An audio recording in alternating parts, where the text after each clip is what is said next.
The Groups tab allows you to assign specific samples in your data to named groups.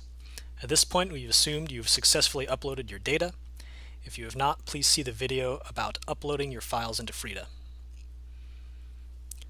The layout of this page is fairly simple. You name a group, here we'll call it Group 1, and then select the samples that you want to belong to that group. Here I'll just select the first 4. We click Add this group, and it is displayed in a table summary on the right. We'll create a second group.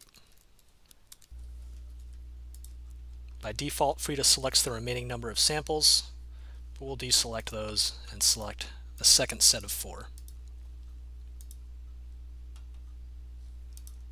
There's the option to select a row corresponding to a group and remove it if you've made a mistake.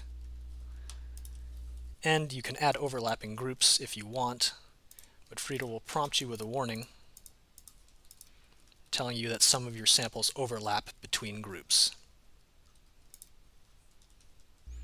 In this case, we do not want this group with overlapping samples, so we'll go ahead and select it and remove it. These groups are used to perform certain plotting functions and to perform statistical comparisons.